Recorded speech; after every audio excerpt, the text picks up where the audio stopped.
Halo teman-teman, kami bakalan membahas materi tentang anjak piutang dan sewa guna usaha oleh Sela Agista dan rekan saya, Vidya Pramesti.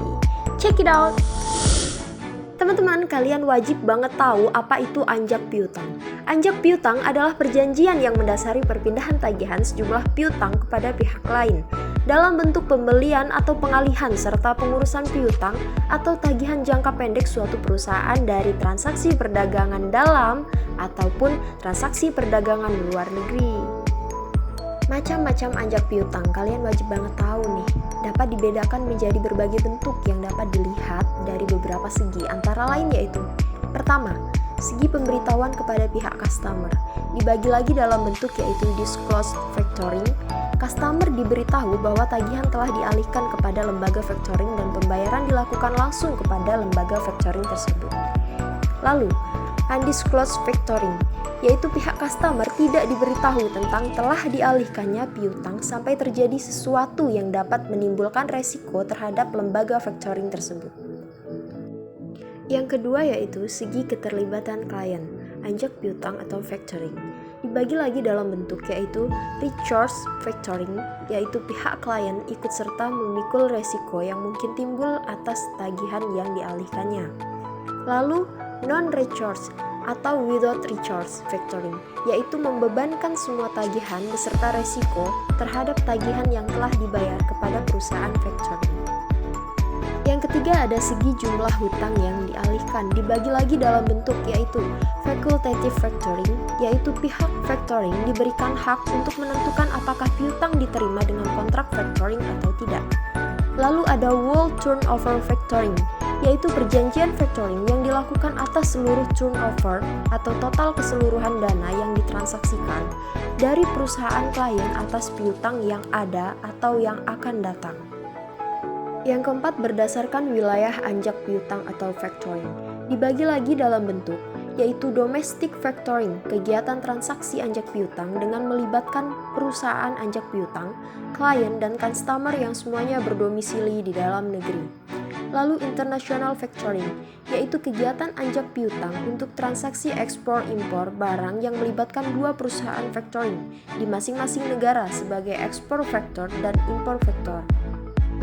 Manfaat anjak piutang bagi customer: yang pertama, kesempatan untuk melakukan pembelian dengan kredit, di mana dengan kehadiran jasa pembiayaan anjak piutang memungkinkan klien untuk melakukan penjualan secara kredit.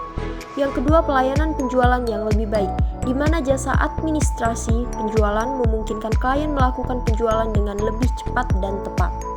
Next, kita bakalan bahas apa itu sewa guna usaha. Sewa guna usaha adalah usaha dan lembaga dalam bentuk penyediaan barang modal, baik secara finance lease maupun operating lease, untuk digunakan oleh lease sebagai pelaku usaha selama jangka waktu tertentu berdasarkan pembayaran secara berkala. Unsur-unsur sewa guna usaha: adanya suatu perusahaan pembiayaan atau lessor, adanya calon penyewa guna usaha atau lessee, penyediaan barang modal, keterbatasan jangka waktu, pembayaran secara berkala, hak opsi bagi lessee, ada nilai sisa atau residu. Dasar hukum sewa guna usaha. A. Dasar hukum pokok sewa guna usaha berdasarkan pasal 1338 KUHP DT merupakan dasar hukum pokok karena dalam pasal ini diatur mengenai perikatan. Pasal ini merupakan cerminan dari asas kebebasan berkontrak. B. Dasar hukum sewa guna usaha yang bersifat administrasi.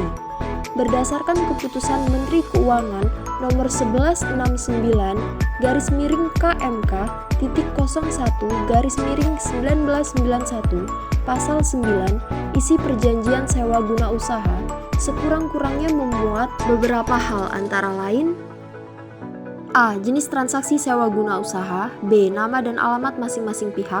C. Nama, jenis, tipe, dan lokasi penggunaan barang modal. D. Masa sewa guna usaha. E. Opsi bagi lessee dalam hal transaksi sewa guna usaha. F. Tanggung jawab para pihak atas barang modal yang menjadi objek sewa guna usaha.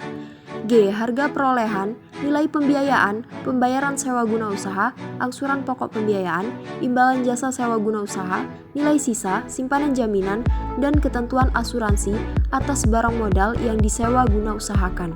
H. Ketentuan mengenai pengakhiran transaksi sewa guna usaha yang dipercepat dan penetapan kerugian yang harus ditanggung lese dalam hal barang modal dengan hak opsi hilang, rusak, atau tidak berfungsi karena sebab apapun. Sifat-sifat sewa guna usaha ada konsensual dan formal. Proses terjadinya sewa guna usaha.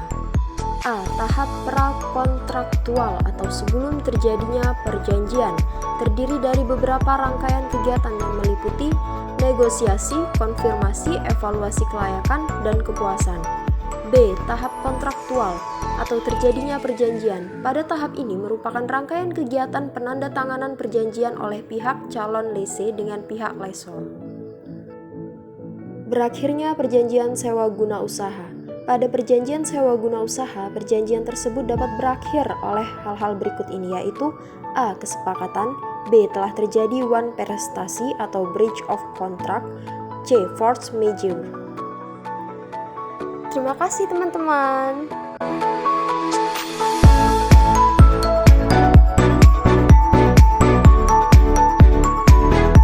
Sekian video pembelajaran dari kami. Bye-bye.